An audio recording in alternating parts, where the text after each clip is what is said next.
Walk into a gun shop today and stand near the rack where an old M1 sits behind glass. You will still hear someone repeat the clean version that he got nothing, that they used him up and let him go without a second thought. The man who built America's rifle, the one that went to war twice and never came back empty-handed, walked away with a medal and a handshake and not $1 more than his government salary. That is the version people tell. Nobody at that counter has read the note from the Attorney General's office from 1944. Nobody needs to. The myth does the work the paperwork never did. But the paperwork is still there.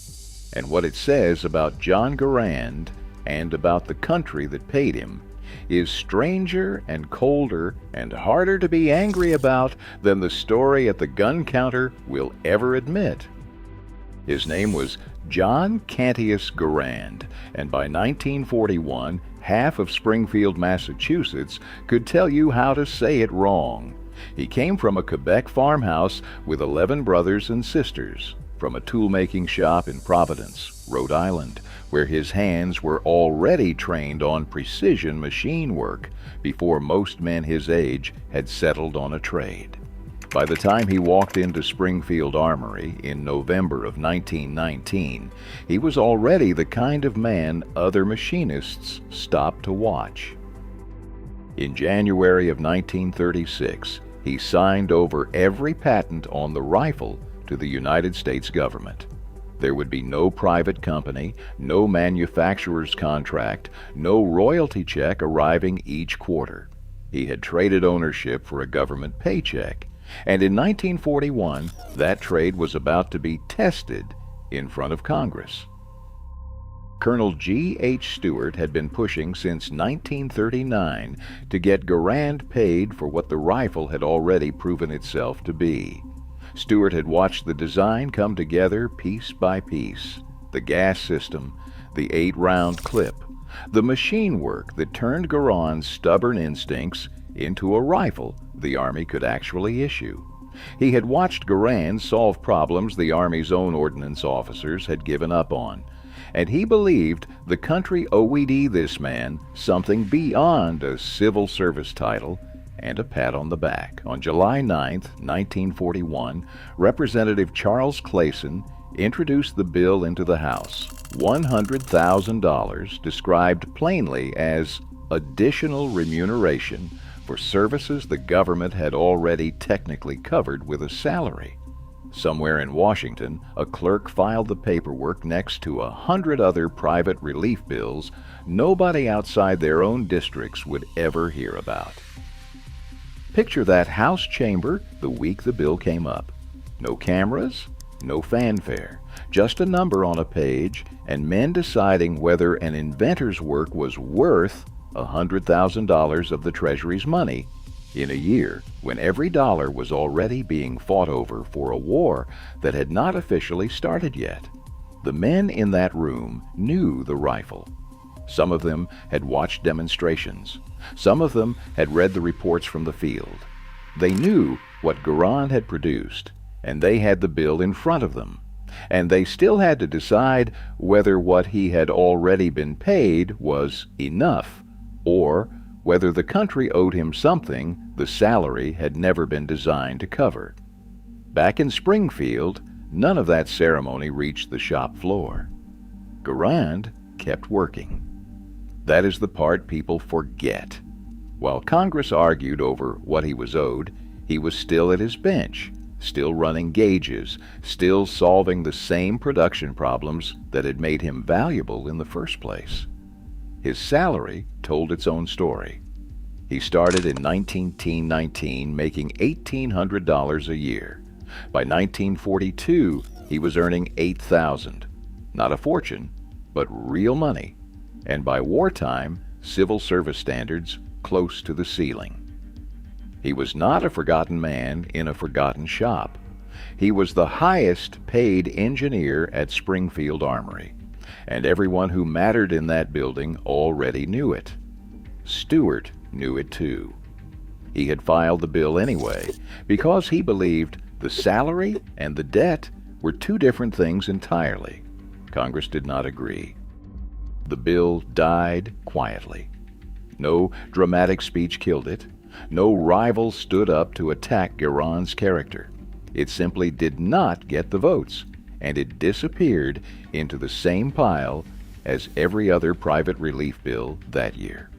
3 years later, in 1944, a note attributed to the Attorney General's office surfaced that explained exactly why.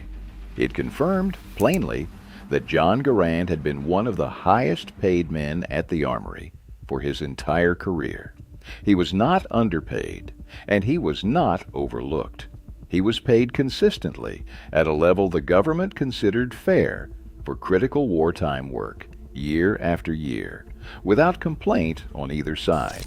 That single fact changes the shape of the whole story. This was not Congress turning its back on a struggling genius. It was Congress looking at a well-compensated employee and deciding a bonus on top of a good salary was harder to justify than sentiment alone could carry. Somewhere inside that vote sat a quiet, almost bureaucratic logic. The man had already been paid what the country believed his work was worth, and asking for more, however deserved it felt to the men who had watched him work, ran straight into a ledger that said otherwise. There is no clear villain hiding anywhere in that ledger, and that is what makes the story so uncomfortable. It would be easier if some senator had stood up and insulted the man whose rifle was already carrying American soldiers through North Africa and the Pacific. Instead, the country's gratitude ran into its own paperwork, and the paperwork won. Garand was not wronged by cruelty. He was caught by consistency. The same system that had paid him fairly for 20 years used that fairness as the reason not to pay him more. Colonel Stewart had argued otherwise from the inside and lost. He had spent 2 years building a case, gathering the testimony of men who had stood next to Garand on the shop floor, watched him fix what others could not, and believed the country's debt ran deeper than any paycheck could settle. The bill he had championed died without a floor debate, without a named opponent, without even the dignity of a clean refusal. Stewart went back to his desk. Garand went back to his bench. Neither one made a public statement about it. So the country reached for the only other currency it had left. In September of 1941, the American Society of Mechanical Engineers gave him the Holly Medal, an honor that had gone to men like Henry Ford. He received a medal for meritorious service that same year, and in 1944, a medal for merit from the government itself. None of it carried a dollar figure. All of it said, in its own formal language, that the country knew exactly what he had done. It simply was not going to write him a second check for having done it. Garand stayed at Springfield Armory until his retirement in 1953, still refining designs, still solving problems most engineers never saw coming until he had already fixed them. By then, his rifle had done more than anyone in that 1941 chamber could have predicted. It was carried by American soldiers through the Second World War, then again into Korea, with more than 6.5 million built before production finally slowed. General George Patton called it the greatest battle implement ever devised. Garand read praise like that the same way he read his own paycheck, quietly, and without much comment either way. He died in 1974, and the myth outlived the paperwork almost immediately. Somewhere along the way, the story simplified itself into something cleaner and angrier than what actually happened. It is not hard to understand why that version survives. It is simpler, and it fits what people already want to believe about how the country treats the men who build things for it. But the ledger tells something quieter and stranger. He was paid well, honored formally, and still somehow sent home without the one number that would have made the story feel finished to everyone watching. That number was $100,000. Stewart had asked for it on behalf of a man who had never asked for anything himself. Congress had the bill in front of them. The rifles were already in the field, and the vote still went the same way.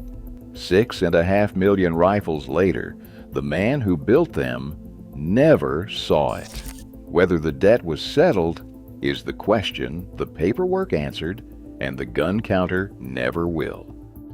Subscribe if you want more of these old American arguments pulled back out into the light. And tell me in the comments what you think. Was Congress right to call that debt settled? Or did the man who built the rifle deserve more than a medal for carrying his country through 2 wars?